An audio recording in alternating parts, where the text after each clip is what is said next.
that caught me off guard. When my daughter responded with a loud growl, Mom dismissed it as a bothersome noise. Her reaction left me feeling uneasy, and I couldn't help but think she might fall back into her old patterns of behavior. The thought of her treating my daughter the way I was treated as a child is unsettling, and I'm not sure if I'm being overly cautious. Edit: this response is a reworded version of the original text. Update: no updates have been made to this text. TLDR: a mother is worried that her mom may start treating her baby poorly based on the mom. My stepson called me mummy, so I was tucking my twin stepkids in last night because my so is a few days away from giving birth, and my stepson, who was half asleep, said, and I quote, "I love you, mummy. Sorry, but I'm still grinning." Edit 1. Okay, people are confused about WH. The unplanned affection as I tucked my twin stepchildren into bed, my partner a few days shy of giving birth. My stepson mumbled a sleepy declaration that caught me off guard. Half asleep, he whispered, "I love you, mummy." A beaming smile spread across my face as I savored the tender moment.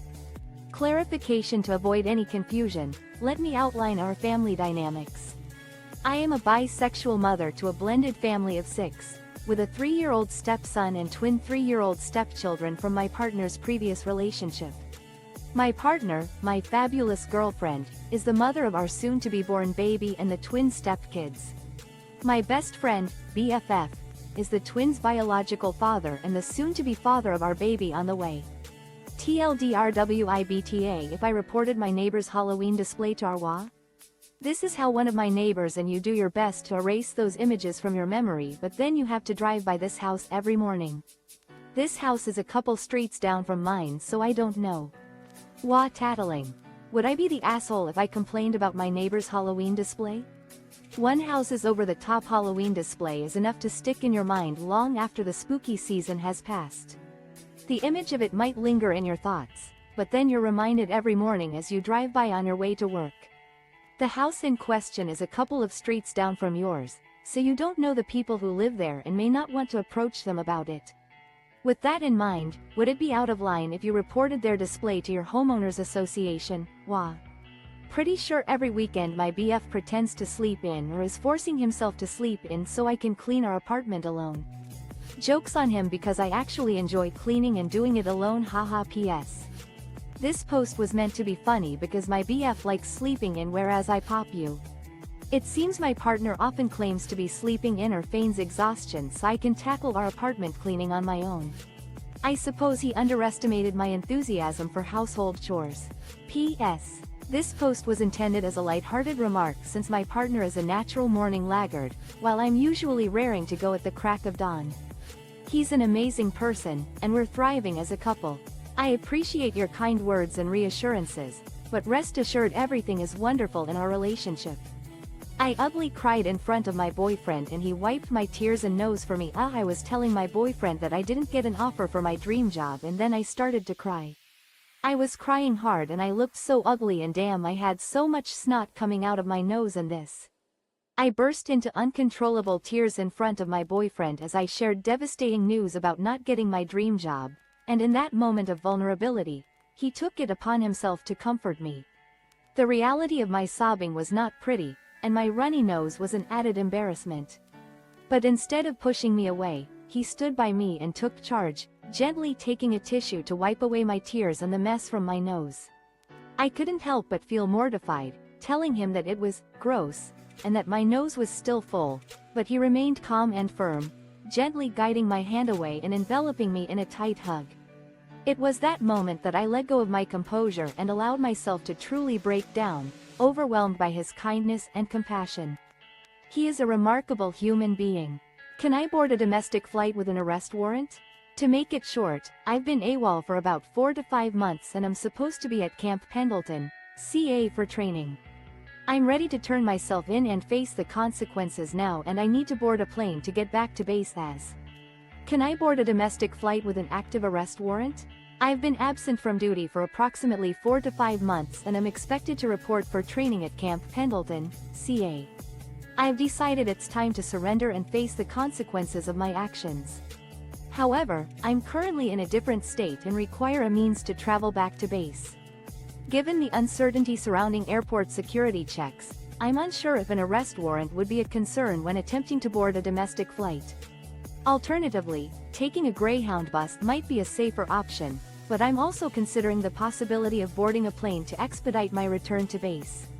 I would appreciate any guidance you can provide in this situation. AITA GF is angry that my 7-year-old daughter whispered to me at dinner table we were having dinner and my daughter whispered to me that she was embarrassed about cheating on a board game we played the night before. While eating, my girlfriend was mugging me and I was confused. Am I the asshole for my girlfriend's perception that I'm not teaching my daughter proper etiquette at the dinner table? Last night, during our family dinner, my 7-year-old daughter quietly spoke to me about feeling ashamed over the previous night's board game, in which she had cheated. I was unsure why my girlfriend was giving me the cold shoulder, but my daughter's whisper didn't seem to be causing any issue. However, after dinner, my girlfriend expressed her disappointment in me, stating that I should know better than to ignore the inappropriateness of whispering at the dinner table and not teaching my child about good manners. Now, she's furious with me and treating me poorly. My GF has committed the unthinkable and I don't think I can recover. She was over at my place last week after a nice casual date. She used to play video games, saw my Xbox and asked if we could play something with co-op. We started playing Gears of War, which was an old favorite. A devastating revelation has shaken me to my core, and I'm struggling to process its implications. It was last week, after a pleasant and low-key evening together. She had stopped by my place, where we had a lovely time.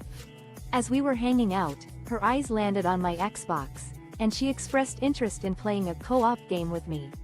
We settled on Gears of War, a game she had fond memories of playing in the past. During our gaming session, we exchanged playful banter and flirted with each other, creating a lighthearted and enjoyable atmosphere. Eventually, we put the game on hold and headed to the bedroom. Fast forward to today, when I decided to revisit Gears of War. As I logged in, I noticed something that left me stunned. She uses inverted controls. I'm still grappling with the emotional aftermath of this discovery. Mill created her own wedding invitations for my wedding. There's not much to add or take from this title. 5 days before my wedding I find out that Mill sent So's side of the family her own version of invitations. People around me try to keep me calm, so they tell me it's not that.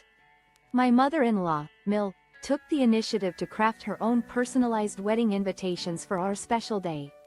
As I reflect on the situation, it seems like a minor detail, but upon further inspection, the reality hits me like a ton of bricks.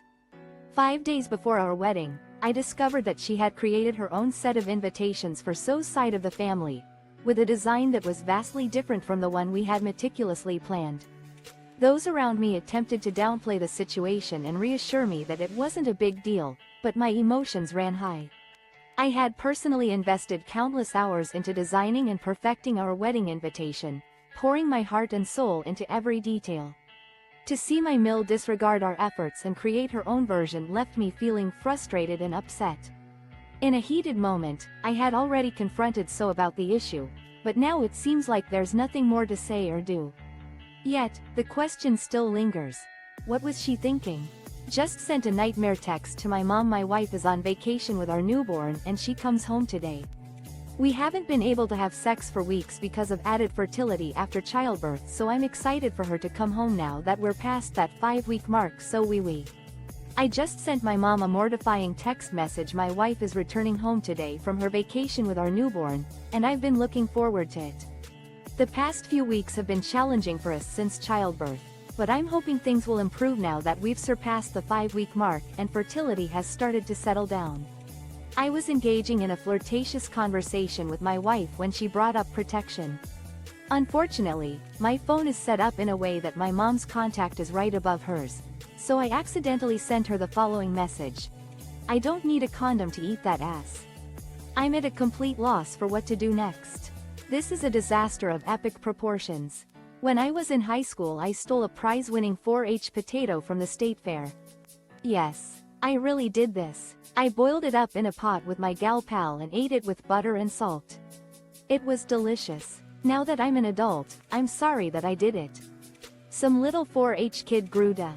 During my high school years, I committed a rather audacious act by swiping a prestigious 4-H potato from the state fair. To confirm, I indeed took part in this mischievous act, boiling it with my close friend and savoring it with generous amounts of butter and salt. The experience was truly unforgettable. In retrospect, as an adult, I regret my decision. The potato's owner, a young 4-H participant, had nurtured that prize-winning potato with dedication and care. I inadvertently deprived her of a symbol of her hard work and accomplishment. My motivation for stealing the potato was a misguided attempt to appear rebellious and unconventional. I had perceived the 4-H fair as overly traditional, and I wanted to defy that image. It's worth noting that the potato turned out to be the most delectable I've ever had the pleasure of tasting. TLDR. A young version of me stole a prize-winning 4-H potato from the state fair, which I regretted as an adult, but the potato itself was incredibly delicious. Every time my rebellious son dyes his hair, I dye mine too. Not to undermine him, but because I want to share that freedom. I have 4 sons, but my 13-year-old loves to dye his hair. He went blonde, then pink, then red, now blue. On the red and blue, I matched him at each step. I've found a unique way to connect with my spirited teenager. Whenever he decides to change his hair color, I join in. It's not about undermining his independence, but rather about embracing our shared moments of freedom. My 13-year-old son is a vibrant individual with a flair for self-expression. He's experimented with various hair colors, from blonde to pink, and now boasts an impressive blue hue. At each stage, I've made the bold decision to dye my own hair to match his, not to suppress his individuality, but to create a sense of camaraderie. In reality, I would still be drawn to this colorful trend even if you weren't on board, as it taps into a part of my youth that I never experienced during my busy working years. Now that I'm self-employed, I have the flexibility to pursue this creative outlet, and I see no reason to resist it. Any relationship you have that could be ruined by having a conversation about your feelings, standards, and/or expectations wasn't really stable enough to begin with, darling. Came across this quote this morning and figured I'd share. Try to have a happy Monday, ready. A relationship that crumbles under the weight of honest discussions about emotions, values, or expectations is hardly one worth holding onto. Came across this insightful sentiment this morning and felt compelled to share it with the community. As we embark on a new week, I encourage you all to prioritize your own happiness and well-being. Edit.